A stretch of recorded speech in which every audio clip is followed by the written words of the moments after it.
भारत के ऊंचे बर्फीले पहाड़ और गहरी घाटियां घुसपैठियों के लिए छिपने के अनगिनत रास्ते मुहैया कराते हैं। इन दुर्गम इलाकों में छिपे खतरों को पहचानना सुरक्षा बलों के लिए एक निरंतर चुनौती है। चीन और पाकिस्तान जैसी सीमाओं पर शांति बनाए रखने के लिए चौबीसों घंटे निगरानी की जरूरत होती है। दुश्मन की हर हरकत पर नजर रखना ही सुरक्षा की पहली शर्त है। वर्तमान में हमारी सेना इन इलाकों पर निरंतर नजर रखने के लिए आधुनिक ड्रोन्स का सहारा लेती है। ये अपनी गति और हाईटेक कैमरों की वजह से काफी उपयोगी साबित हुए हैं। ये ग्राफ दिखाता है कि ड्रोन आमतौर पर 10 से 15 किलोमीटर की ऊंचाई पर उड़ते हैं। कम ऊंचाई और सीमित ईंधन क्षमता के कारण इन्हें कुछ ही घंटों बाद वापस जमीन पर उतरना पड़ता है। ड्रोन से ऊपर देखें तो 500 से 2000 किलोमीटर की ऊंचाई पर सैटेलाइट्स का क्षेत्र शुरू होता है। ड्रोन और सैटेलाइट के बीच की ये विशाल दूरी ही सबसे बड़ी बाधा है। सैटेलाइट्स की अपनी सीमाएं हैं, वे बेहद खर्चीले हैं और पृथ्वी से अत्यधिक दूरी पर होने के कारण एक ही लक्ष्य के ऊपर से दिन में केवल सीमित समय के लिए ही गुजरते हैं। ड्रोन्स की कम उड़ान क्षमता और सैटेलाइट्स की दूरी मिलकर एक ऐसा अंतराल पैदा करती है जहां सेना के पास निरंतर जानकारी का अभाव हो जाता है। इसी कमी की वजह से सीमाओं पर सुरक्षा का एक अस्थायी शून्य बना रहता है। भारत इस सुरक्षा अंतराल को भरने के लिए 15,000 करोड़ रुपए की लागत से AS-HAPS प्रोजेक्ट विकसित कर रहा है। ये एक स्ट्रैटोस्फेरिक एयरशिप आधारित प्लेटफॉर्म है। इस एयरशिप को पृथ्वी से ठीक 20 किलोमीटर ऊपर स्ट्रैटोस्फेयर की शांत परतों में तैनात किया जाएगा, जहां से ये हजारों वर्ग किलोमीटर के क्षेत्र पर सीधी नजर रख सकेगा। वायुमंडल का ये हिस्सा जमीनी मौसम से पूरी तरह अछूता रहता है। यहाँ कोई बादल या तूफान नहीं पहुंच पाता। इसी शांत वातावरण में AS-HAPS एक ही स्थान पर महीनों तक टिका रह सकता है, जो ड्रोन या सैटेलाइट के लिए असंभव है।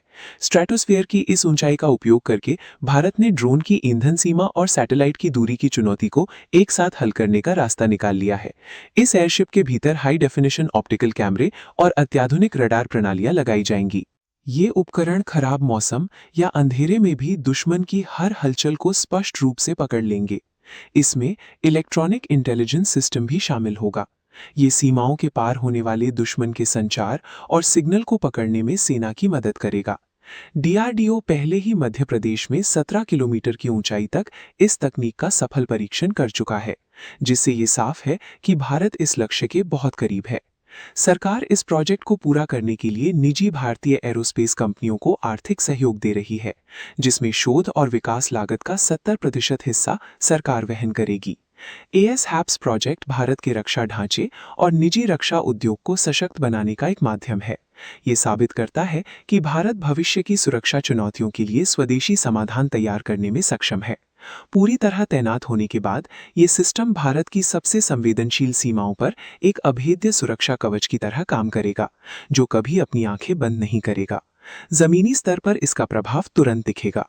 किसी भी घुसपैठ की कोशिश की जानकारी पलक झपकते ही सीधे मोर्चे पर तैनात जवानों और कमांड सेंटर्स तक पहुंच जाएगी।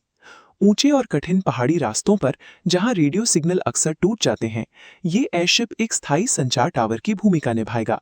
इससे सेना की सूचना व्यवस्था हमेशा अटूट बनी रहेगी। ये प्रणाली सैटेलाइट्स पर हमारी वित्तीय और परिचालन निर्भरता को भी काफी हद तक कम कर देगी, जिससे रक्षा बजट का बेहतर इस्तेमाल संभव होगा।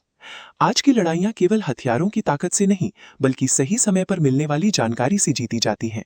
जो पक्ष निरंतर सूचना हासिल करेगा, वही प्रभावी रहेगा। AS-HAPS की सफलता भारत को उन चुनिंदा राष्ट्रों की सूची में शामिल कर देगी जिनके पास स्ट्रैटोस्फेरिक निगरानी की क्षमता है। ये तकनीकी आत्मनिर्भरता भारत की क्षेत्रीय सुरक्षा और सामरिक शक्ति को एक नई मजबूती प्रदान करेगी।